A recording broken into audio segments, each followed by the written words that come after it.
नमस्कार। स्वागत है आपका सुनो कहानी में। आज हम पढ़ने वाले हैं जगदम्बा प्रसाद दीक्षित की लिखी कहानी मोहब्बत। तो चलिए शुरू करते हैं।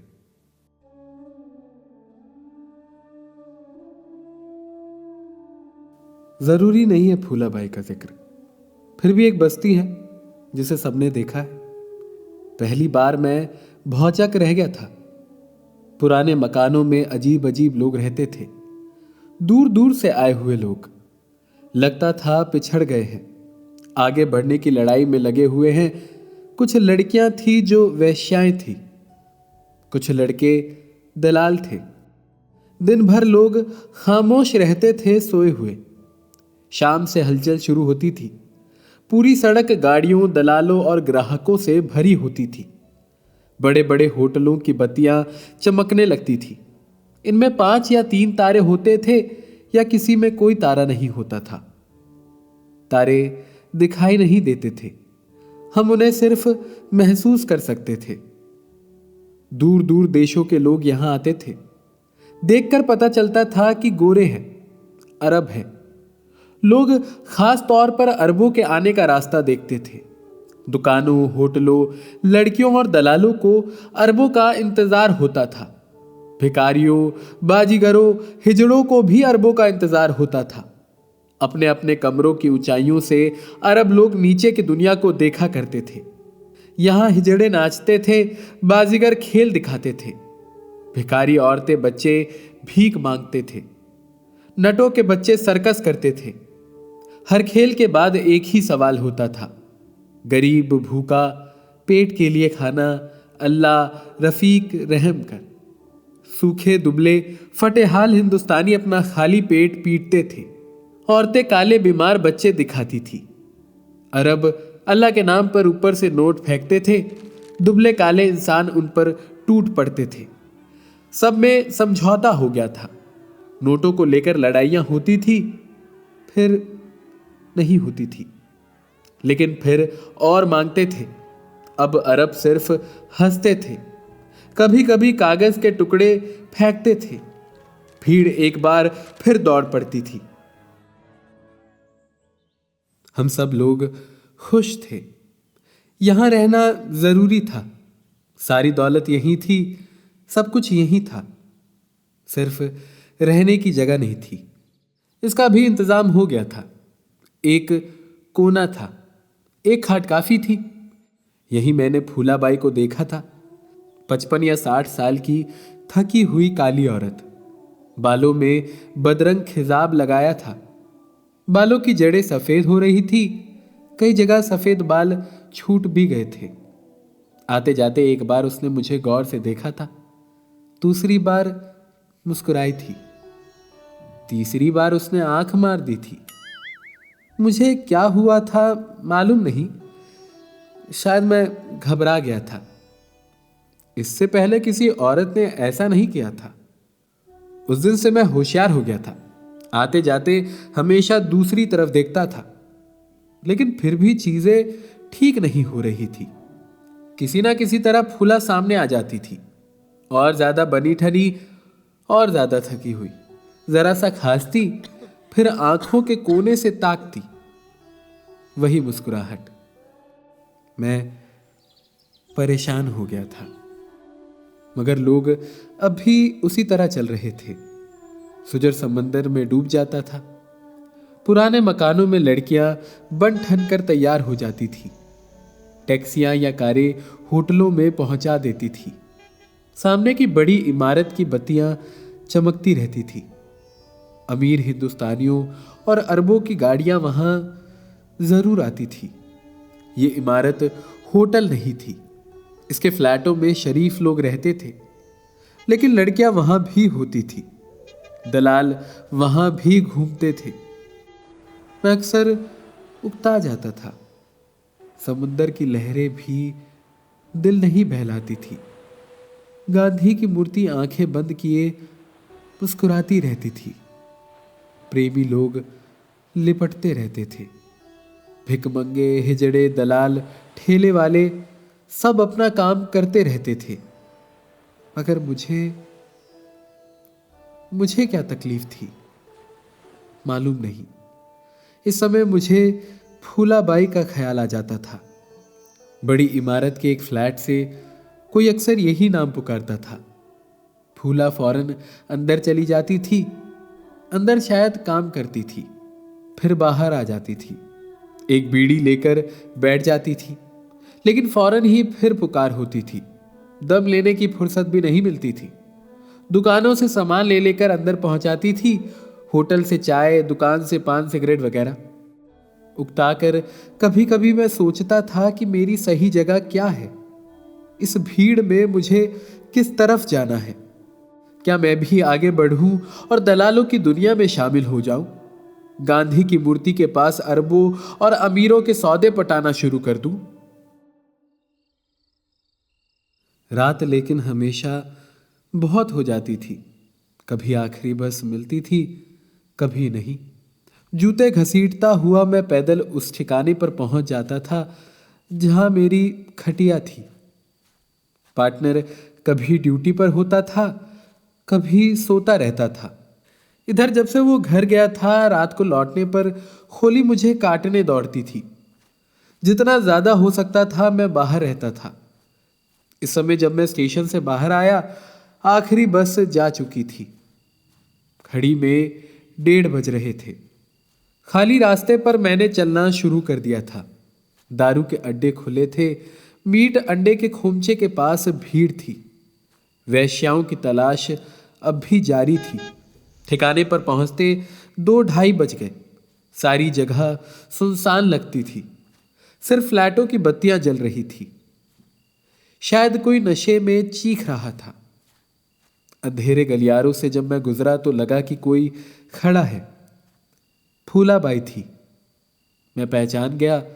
पल भर रुककर मैं आगे निकल गया, लेकिन चाबी मेरे पास नहीं थी। शायद कहीं गिर गई थी या कहीं रह गई थी। मैं समझ नहीं पाया कि क्या करूं। देर तक वहीं खड़ा रहा, फिर बाहर आ गया, फिर अंदर चला गया। इस तरह 2-3 चक्कर हो गए। मुझे देखकर अब कुछ कुत्तों ने भौंकना शुरू कर दिया। इस समय फूलाबाई अंधेरे से उजाले में आ गई। मैंने देखा कि चेहरे पर बहुत सा पाउडर लगाया गया था। बदरंग बालों में मुरझाया हुआ एक गजरा अटका हुआ था। एक अजीब सी साड़ी पहनी थी जो न जाने कब नई रही होगी। पहली बार मुझे मालूम हुआ कि फूला भी रोज रात शायद ग्राहक तलाश करती थी। पहली बार उसने मुझसे कहा, क्या हो गया? चक्कर क्यों लगाते हो? मेरी समझ में नहीं आया कि क्या करूं। फिर भी मैंने कहा, मेरी किल्ली गुम हो गई, खोली पे लॉक है। इस समय रात पूरी तरह सुनसान थी। बड़ी इमारत के मसाज पार्लर से निकलकर कोई बड़ा आदमी कार का दरवाजा खोल रहा था। हल्के उजाले में फूला चुपचाप खड़ी रही।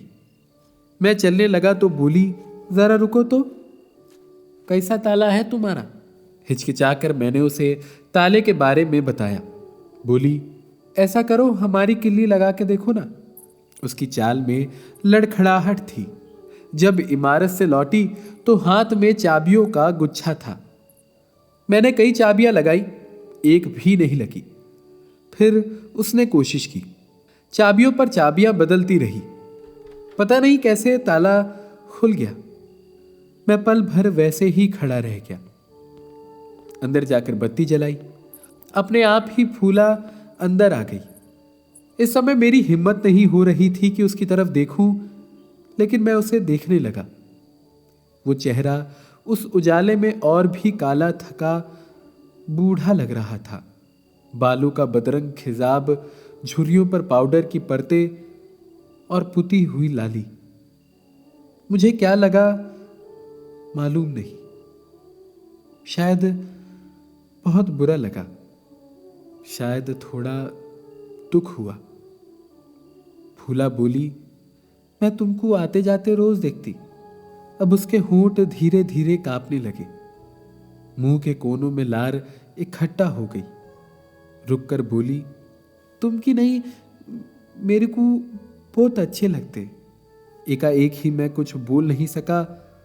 अजीब सी चुप्पी पल भर छाई रही।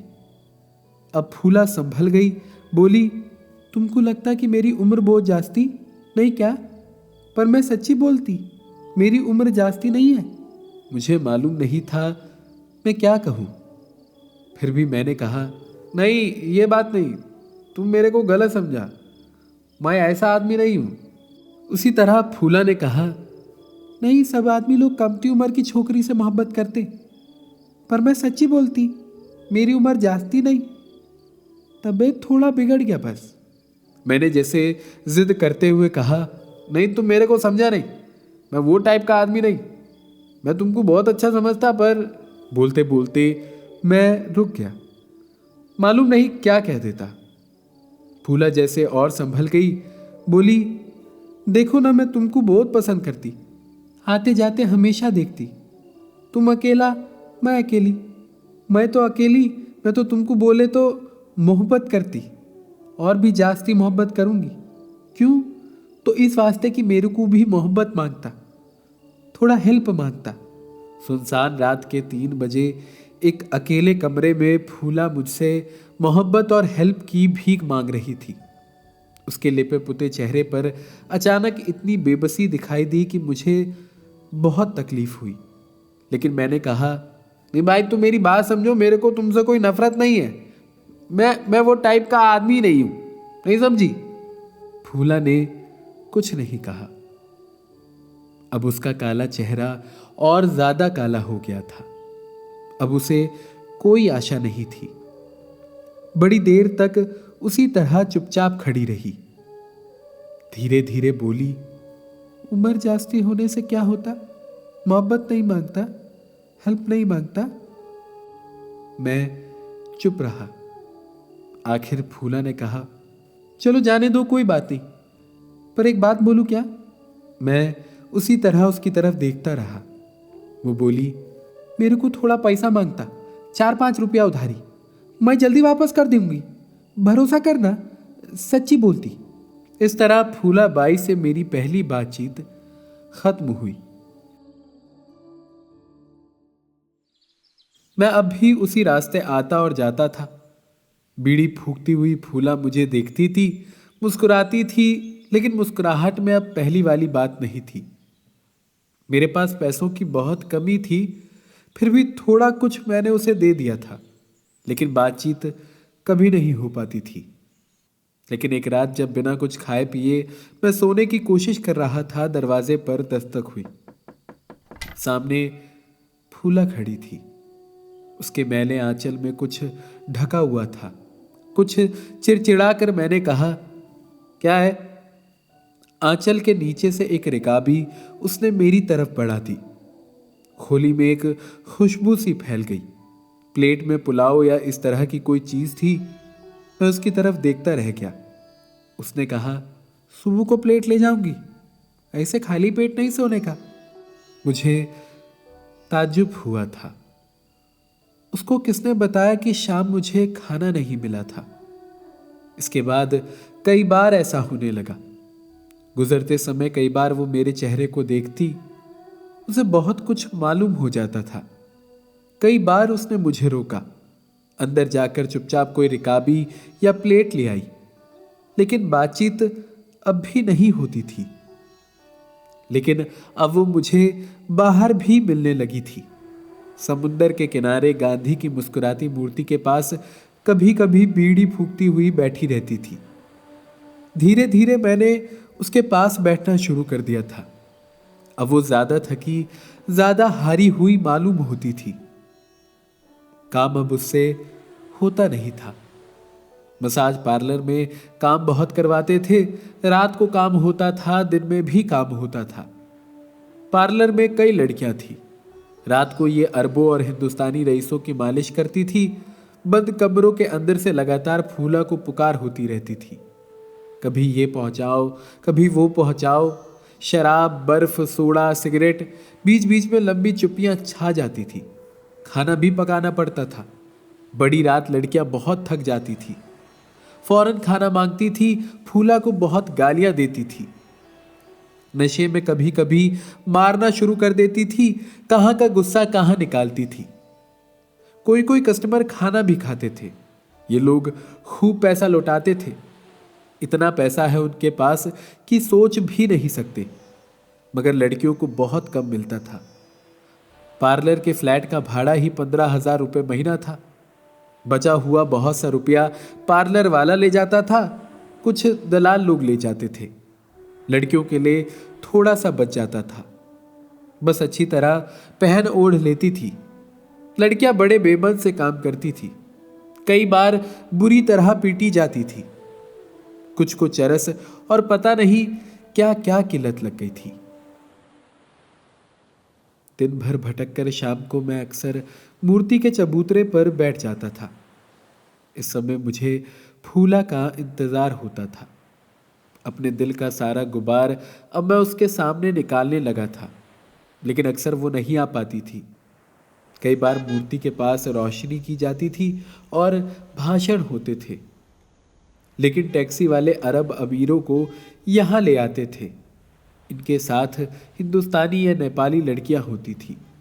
छोटी छोटी लड़कियों को अच्छे अच्छे कपड़े पहनाकर अरब लोग इन्हें सैर कराने लाते थे। इन सूखी मुरझाई लड़कियों पर फॉरेन की जीन्स और कमीजें बड़ी अजीब लगती थी। इन कपड़ों को पहली बार पहनकर ये लड़कियां बहुत खुश दिखाई देती थी।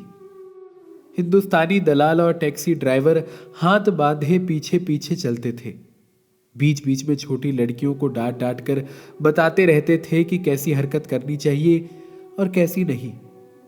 रेत के किनारे के रेस्तरां और होटल बहुत ऊंचे और महंगे थे। अरब लोग इन लड़कियों को वहां जरूर ले जाते थे। उस समय ऐसे खाने को पहली बार देखकर इन लड़कियों के आंखों में पता नहीं कैसी चमक आ जाती थी। फिर इस तरह खाती कि बस देखते ही बनता था। अरब लोग इन लड़कियों को बहुत खुश करते थे। कभी घोड़ों पर बैठाते, कभी ऊंट पर। तरह तरह से इनकी रंगीन तस्वीरें उतरवाते थे। इतनी खुशियां एक साथ पाकर ये छोटी छोटी लड़कियां उछल उछल कर कभी ये मांगती थी, कभी वो। ये सब देख देख कर फूला को बहुत गुस्सा आता था। एक दिन झल्ला कर बोली, सुनते क्या, एक दिन इनका भी वही हाल होगा जो मेरा हो रहा है। मेरे को भी ये सब में बहुत मजा आता था। अचानक फूला जैसे रुआसी हो गई। हो सकता है ये सही हो। शायद कभी फूला का भी एक जमाना रहा हो। ये बात सच हो कि दूर दूर से लोग फूला का पता लगा कर आते थे। दलाल लोग बड़े बड़े ग्राहकों को हमेशा फूला के बारे में बताते थे, लेकिन फूला की इस हालत को देखकर पता नहीं क्यों उसकी इन बातों पर भरोसा नहीं होता था। इधर वो कुछ ज्यादा ही चिड़चिड़ाने लगी थी। हर चीज, हर बात पर झल्ला उठती थी। अब सिर्फ लड़कियों, दलालों, पार्लर वाले को ही नहीं कोसती, सारी दुनिया को गालियां देती थी। एक शाम जब सूरज को डूबे काफी समय बीत गया था, गांधी की मुस्कुराती मूर्ति के पास हम दोनों बैठे थे। जोड़े प्यार कर रहे थे, लड़कियां ग्राहक तलाश कर रही थी। हिजड़े नाच रहे थे और भिखारी भीख मांग रहे थे। फूला कुछ ज्यादा ही चुप थी। मैं भी चुपचाप तमाम लोगों को देख रहा था, जो बहुत खुश दिखाई दे रहे थे। अचानक मैंने महसूस किया कि फूला मेरे पास सरक आई है, लेकिन मैं अनजान बना रहा। वो कुछ और पास आ गई। उसके शरीर का इतना पास होना मुझे कुछ ज्यादा तकलीफ देने लगा। फिर भी मैं बैठा रहा। अब उसने हाथ मेरे कंधे पर रख दिया और बोली, ऐसा क्या करते, चलो ना, अपन चलेगा किधर भी, अपन मोहब्बत करेगा। मैं अब भी उसी तरह बैठा रहा। उसका मुंह अब मेरे बहुत करीब आ गया था। उसने कहा, सच्ची मैं तुमको बहुत मोहब्बत करती, बहुत। ऐसा क्या करते, चलो ना अभी। अब मैं उठकर खड़ा हो गया और मैंने कहा, एक बार बोला ना तुमको मैं वो टाइप का आदमी नहीं हूं, समझ में नहीं आता क्या? मेरी आवाज में शायद कुछ गुस्सा था। पल भर वो उसी तरह बैठी रही, फिर खड़ी हो गई। इस समय मैंने महसूस किया कि वो बहुत ज्यादा गुस्से में है। उसका काला चेहरा उस धुंधले अंधेरे में कांपने लगा। बहुत ही नंगी गालियां देकर वो बोली, जा रे साला, जा जा, तू क्या मोहब्बत करेगा हिजड़ा? तेरा बाबा भी मोहब्बत नहीं कर सकता। साला कलेजा मांगता, कलेजा मोहब्बत के वास्ते। साला तेरा बाप भी कभी किया? इसके बाद नंगी गालियों की कोई हद नहीं रही। मैं चुपचाप उसे देखता रहा। मेरे मन में अब कोई गुस्सा नहीं था। उन गालियों का मुझे बुरा भी नहीं लग रहा था। उसे देखकर मुझे कुछ तकलीफ हो रही थी। वो बोलती रही, मैं सुनता रहा। वो थक गई, लड़खड़ाती हुई चली गई। मैं उसी तरह धुंधले अंधेरे में खड़ा रह गया। सागर की लहरों के थपेड़े पास आते गए और लोगों का शोर कम होता गया। लेकिन अब भी मेरी समझ में नहीं आया कि क्या करूं। लेकिन इसके बाद फूला ने मेरी तरफ देखना बिल्कुल बंद कर दिया। कई बार मैं पास से गुजर जाता था, फिर भी वो मेरी तरफ नहीं देखती थी। क्या वो मुझसे हमेशा नाराज रहती थी? मुझे ऐसा नहीं लगता था। लगता था कि कोई सवाल है, शायद जिंदगी का सवाल। इस सवाल से अब वो अकेले ही लड़ेगी। अब उसे किसी की जरूरत नहीं है। मैं भी उसके लिए बेकार हूं। यह शायद बहुत थक गई है। अब किसी को देखना, किसी से बोलना उसे अच्छा नहीं लगता। लेकिन मैं फूला से बोलना चाहता था। एक दिन मैं बहुत ज्यादा दुखी हो गया था। इधर दफ्तरों और कंपनियों में लोगों को सिर्फ 6 महीने के लिए काम पर रखा जाता है। इससे काम करने वाले हमेशा टेम्पररी रहते हैं। उनके परमानेंट होने का कोई खतरा नहीं होता। हर 6 महीने के बाद उन्हें काम से अलग कर दिया जाता है। इसके बाद नया अपॉइंटमेंट दिया जाता है। इस बार कंपनी ने मुझे नया अपॉइंटमेंट देने से इनकार कर दिया। अचानक ही मैं बेकार हो गया। इतना परेशान मैं पहले कभी नहीं हुआ था। लगा कि खूब रोऊं। उस दिन बहुत मन हो रहा था कि फूला से सब कुछ कह दूं, लेकिन मूर्ति के चबूतरे पर उसने आना बंद कर दिया था।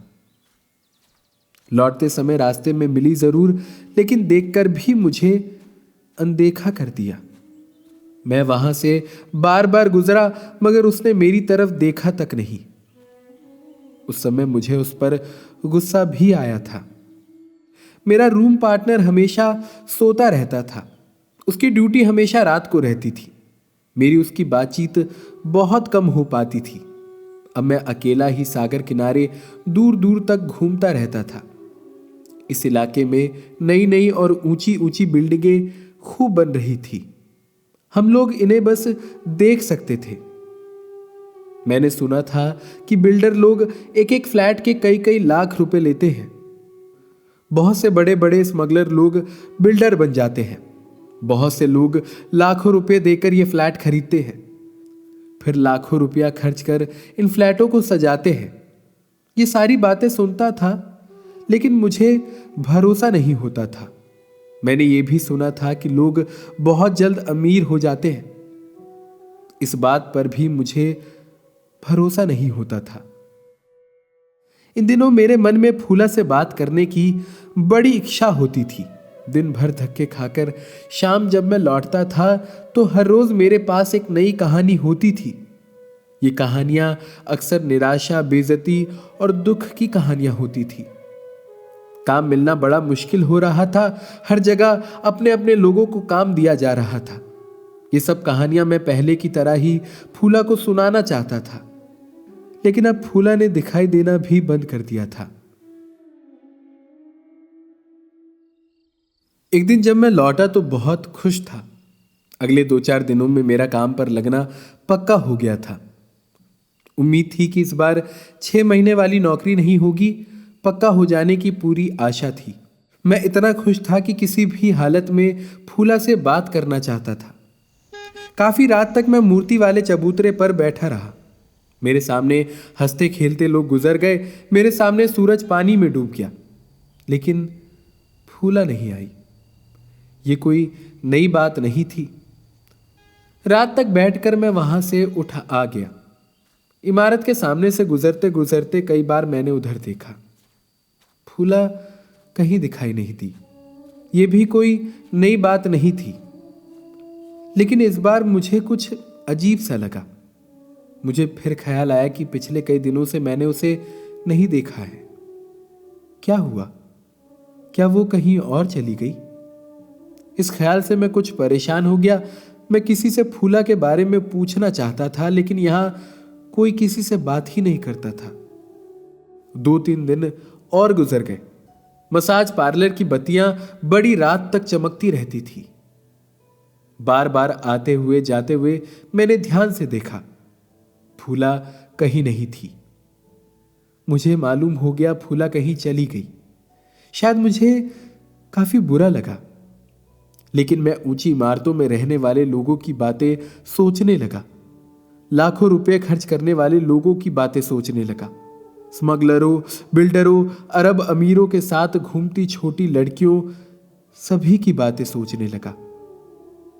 लेकिन फूला के बारे में भी सोचता रहा। लेकिन एक रात एक और ही बात हो गई। मुझे लौटने में काफी देर हो गई थी। अगले दिन मुझे काम पर बुलाया गया था। मैं थका था, लेकिन काफी खुश था। आखिरी बस छूट जाने के कारण मैं पैदल चलकर ही ठिकाने पर पहुंचा था। जब मैं अंधेरी गली में दाखिल हो रहा था, मैंने देखा कि लॉन्ड्री की दुकान के तख्ते पर कोई औरत पड़ी है। मैं आगे निकल गया, लेकिन फिर लौट आया। हाँ, ये फूला ही थी। मैं कुछ समझ नहीं पाया। इस समय रात के 2 बज रहे थे। सड़क करीब करीब खाली ही थी। लड़कियां और दलाल जा चुके थे। मुझे लगा कि फूला सो गई है, लेकिन मैं फिर गुजरा और मुझे लगा कि नहीं, सोई नहीं है। शायद छोकरियों के साथ इसने भी बहुत शराब पी ली है। मैं अपनी खोली तक गया। ताला खोलने से पहले फिर लौट आया।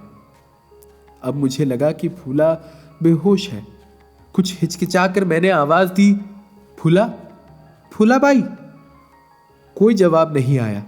अब मैं उसके एक कदम पास पहुंच गया। मैंने उसे हिलाया और मुझे लगा कि फूला बहुत बीमार है। उसका बदन बहुत ज्यादा गर्म है और मुंह के चारों तरफ कै फैली हुई है। अचानक ही सब कुछ समझ में आ गया। शायद फूला कई दिनों से बीमार थी। मुझसे झगड़ते समय भी शायद बीमार थी। पार्लर वालों ने शायद आज उसे निकाल दिया। वहां से निकलकर वो किसी तरह तख्ते तक पहुंची, या शायद लोग उसे यहां डाल गए। इसके बाद मेरी समझ में नहीं आया कि क्या करूं। क्या मैं फूला को उसी तरह वहां छोड़ दूं और चला जाऊं? मुझे लगा कि ऐसा नहीं हो सकता। वहां अंधेरी गली में कोई नहीं था जिससे मैं कुछ कह सकता। सिर्फ ऊंची इमारतों की बत्तियां चमक रही थी और सड़क पर 1-2 टैक्सी वाले अपनी अपनी टैक्सियों में सो गए थे। मैं चाहता था कि किसी को पुकारूं, आवाज दूं, लेकिन वहां कोई नहीं था। उस समय मैंने हिसाब लगाया कि मेरे पास कुछ कितने रुपए बचे हैं। इसके बाद मैंने एक टैक्सी वाले को जगाने की कोशिश की। मुश्किल ही मुश्किल थी, फिर भी मैंने सोच लिया था कि अब क्या करना है। इसी तरह रात बीतती गई थी। 2 अस्पतालों ने उसे लेने से इनकार कर दिया। म्युनिसिपल अस्पताल ठसाठस भरा था। मैंने बड़ी मिन्नतें की थी। नर्सों के ड्यूटी रूम में एक बिस्तर डालकर उसे लेटा दिया गया था। सलाइन की बोतल लगा दी गई थी। बड़ी नर्स ने मुझसे कहा कि मैं बोतल की जगह दूसरी ला दूं। अस्पताल में दवाइयां भी नहीं है, मैं बाहर से खरीद कर दवाइयां ले आऊं। लेकिन मैं चुपचाप सुबह का इंतजार कर रहा था। वार्डों में, गलियारों में, पलंगों पर, जमीन पर, हर जगह मरीज ही मरीज पड़े थे। नर्सों ने कहा था कि इंजेक्शन भी लाना होगा। बहुत सी चीजों की जरूरत थी, लेकिन हमारे पास कुछ नहीं था। फिर भी मैं सुबह का इंतजार कर रहा था और बेंच पर बैठे बैठे ही सुबह हो गई थी। मुझे नहीं मालूम था कि ये कैसी सुबह थी। लोगों ने चलना फिरना और गाड़ियों ने दौड़ना शुरू कर दिया था। मैंने तमाम लोगों के बारे में सोचा था। ये लोग थोड़ी बहुत मदद कर सकते थे। ड्यूटी रूम में जाकर मैंने एक बार फिर फूला की तरफ देखा था।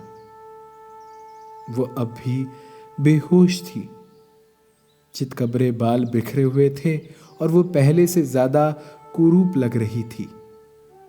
इसके बाद मैंने चलना शुरू कर दिया था। दिन भर चलता रहा, इस जगह से उस जगह और उस जगह से उस जगह। इंडिया इंटरनेशनल कॉरपोरेशन ने मुझे काम पर लेने से इनकार कर दिया। मुझे बहुत दुख हुआ। मेरी सारी आशाएं मिट्टी में मिल गई। इस बार मुझे बहुत भरोसा था काम जरूर लग जाएगा, सुबह शाम की चिंता मिट जाएगी। मुझे लगा कि मैं जैसे फुटपाथ पर आ गया हूं। शाम होते होते मैं लौट आया। इस समय दवाइयां और सलाइन की बोतलें मैंने खरीद ली थी। कुछ लोगों ने थोड़े थोड़े पैसे दे दिए थे। मैं बिल्कुल थक गया था। जब मैं अस्पताल पहुंचा तो फूला की हालत बहुत खराब थी। उसके मुंह पर कानों तक कै फैली हुई थी और बिस्तर भी कै में सना हुआ था। उसकी सांस घरघरा रही थी। लगता था कि किसी भी समय उखड़ जाएगी, लेकिन फिर भी उसकी तरफ किसी का ध्यान नहीं था। इस समय मुझे लगा कि फूला मर जाएगी। पता नहीं क्यों मुझे यह भी लगा कि हे भगवान, फूला को इस तरह मरना नहीं चाहिए। किसी भी तरह उसे बचना चाहिए। मैं दौड़कर बड़ी सिस्टर के पास गया था। बड़ी मुश्किल से उसने मेरी तरफ ध्यान दिया था। फिर एक डॉक्टर आया था। उसने बताया था कि कै फेफड़ों में चली गई है। फूला पड़ी हुई क्या करती थी और किसी ने उसकी तरफ ध्यान नहीं दिया था। अब एक मशीन लाई गई। मशीन घर घर चलने लगी। मुंह के अंदर नली डालकर डॉक्टर चारों तरफ हिलाने लगे। अब फूला एक एक सांस खींचने के लिए बिलबिलाने लगी। बिलबिलाकर सांस खींचती थी, छटपटाकर आंखें खोल चारों तरफ देखती थी। अब मुझे बार बार लगने लगा कि किसी भी तरह उसे बच जाना चाहिए। बचकर क्या होगा, बचकर कहां जाएगी, मुझे कुछ भी मालूम नहीं था। बस यही लग रहा था कि उसे बचना चाहिए। मशीन चलती रही और आवाज आती रही। फूला बिलबिलाती रही और आवाज आती रही। धीरे धीरे रात हो गई और सभी आवाजें चुप हो गई। अब मशीन हटा दी गई और बोतल फिर लगा दी गई। अब मेरी समझ में नहीं आ रहा था कि क्या करूं। नर्स और डॉक्टर कोई बताने को तैयार नहीं था कि क्या होगा। ऑक्सीजन के सारे सिलेंडर खाली पड़े थे, या 2-3 थे जो मरीजों पर लगे हुए थे। मैं बैठा रहा। फिर मैं बाहर आ गया। फिर मैं सोचने लगा कि रात क्या होगा। क्या मैं वहीं कहीं सो जाऊं? रात कुछ हो गया तो क्या फूला का दुनिया में कोई है? क्या हमारा दुनिया में कोई है? तब मुझे लगा था कि हमारा कोई नहीं है, हम ही अपने सब कुछ हैं। अब मैं वहीं लौट आया था जहां स्मगलर, अरब, अमीर, लड़कियां, दलाल, हिजड़े सब अपना काम कर रहे थे।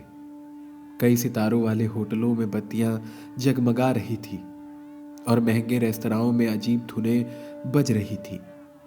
मसाज पार्लर के सामने खूबसूरत गाड़ियां खड़ी थी। आज शायद कोई खास दिन था। गांधी जी की मूर्ति को लड्डुओं से सजाया गया था और सामने कोई नेता भाषण कर रहा था। काफी भीड़ लगी हुई थी। इस समय नेता गांधी जी, पंडित जी वगैरह की महानता का बखान कर रहा था और एक दलाल एक कारवाले को पटाने की कोशिश कर रहा था। तब मुझे अचानक पहली बार ख्याल आया कि मैं किस दुनिया में हूं, किसने इसे ऐसा बना दिया है। मैं क्या करूं? इसे ऐसे ही छोड़कर अपनी आंखें बंद कर लूं? चारों तरफ दलालों की भीड़ है। मैं भी दलालों की दुनिया में चला जाऊं। मैं बेकार, बेघर, बेसहारा सही, पर मैं दलालों की दुनिया में शामिल नहीं हो सकता। नौकरी नहीं मिलेगी, कभी नहीं, कोई बात नहीं। फूला मर जाएगी, कोई बात नहीं। रास्ते मुझे मालूम नहीं, कोई बात नहीं। इन सबके लिए मेरे अंदर नफरत है, वो हमेशा जिंदा रहेगी, वही मुझे रास्ता दिखाएगी। रात भर आवाजें आती रही, रात भर बाजे बजते रहे और धुनें गूंजती रही। रात भर बत्तियां जलती रही। रात भर मैं सो नहीं सका, या शायद सो गया और सपने देखता रहा। फूला मर गई और बाजे बजते रहे, धुनें गूंजती रही, बत्तियां झिलमिलाती रही। मैं जाग कर उठा, बार बार मैं सो गया, बार बार फूला मरती गई। लेकिन जब सुबह हो गई तो फूला मरी नहीं, जिंदा थी। मैं सबसे पहले अस्पताल पहुंचा था। बोतल और नली को हटा दिया गया था। नर्स ने कहा कि मैं चाय, कॉफी, दूध भी लाकर उसे पिलाऊं। एक गिलास में चाय लेकर जब मैं उसके पास बैठा तो आंखें खोलकर उसने मेरी तरफ देखा। मैंने चम्मच से चाय दी, उसने चुपचाप पी ली। एक बार फिर उसने मेरी तरफ देखा, फिर चुपचाप आंखें बंद कर ली। लेकिन इसी समय बड़ी नर्स ने आकर कहा मैं उसे ले जाऊं और फौरन वो जगह खाली कर दूं। इमरजेंसी में उसे रख लिया गया था, अब जान के लिए खतरा नहीं है। अब ड्यूटी रूम में उसे रखा नहीं जा सकता। अस्पताल में कोई जगह नहीं है, बाकी दवाइयां मैं उसे घर ले जाकर दूं। तब मैंने सोचा था, घर ले जाऊं? कहां है घर? मसाज पार्लर वाले उसे रखेंगे? काफी समय मैंने उसी तरह गुजार दिया था। अचानक बड़ी नर्स बहुत तेजी से मेरे पास आई। फूला को ना ले जाने के लिए उसने मुझे बहुत डांटा। आवाज देकर उसने कई वार्ड बॉय बुला लिए। आखिरी बार उसने मुझसे कहा कि अगर मैं फूला को नहीं ले जाऊंगा तो वो उसे बाहर डलवा देगी। इस बार मैं चुप नहीं रह सका। फूला के पास पहुंचकर मैंने कहा, फूला भाई उठो, अब यहां से चलना है। फूला उठने की कोशिश करने लगी लेकिन उठा नहीं गया। तब आगे बढ़कर मैंने सहारा दिया। किसी तरह उठकर बैठ गई, फिर सहारे सहारे खड़ी हो गई। फिर घिसट घिसट कर हम दोनों ने किसी तरह चलना शुरू कर दिया। घिसटते हुए हम अस्पताल के फाटक पर आ गए। अचानक वो ठहर गई। मैंने देखा कि कुछ कह रही है। मैंने सुनने की कोशिश की। कांपती आवाज में उसने कहा, तुम नहीं आता तो मर जाती। इस समय उसकी आंखें डबडबाई हुई थी। अचानक मैं जोरों से हंस पड़ा। हंसता रहा, वो देखती रही। हंसते हुए मैंने कहा, तुम बोली थी ना कि मैं मोहब्बत नहीं कर सकता, अभी देखा ना मैं कैसी मोहब्बत करता, बोलो। लेकिन फिर इसी समय मैं अचानक बहुत गंभीर हो गया। मैंने कहा, मगर वो टाइप का आदमी नहीं हूं, समझ गई ना? इस समय घिसटते हुए, लड़खड़ाते हुए हम अस्पताल से बाहर निकल रहे थे। लेकिन हमें नहीं मालूम था कि किधर जाना है।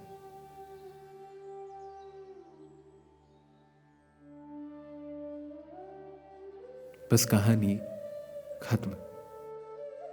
उम्मीद है आपको ये कहानी अच्छी लगी हो। आपको कैसी लगी है ये आप हमें कमेंट में बता सकते हैं। और भी कहानियों को सुनने के लिए आप सुनो कहानी को सब्सक्राइब करिए और हमें इंस्टाग्राम और फेसबुक पर भी फॉलो करिए, ताकि आप हमसे बात कर सके और हमारे और भी कंटेंट को वहां देख सके। तो चलिए मिलते हैं फिर किसी और कहानी के साथ। तब तक के लिए सुनते रहिए सुनो कहानी को।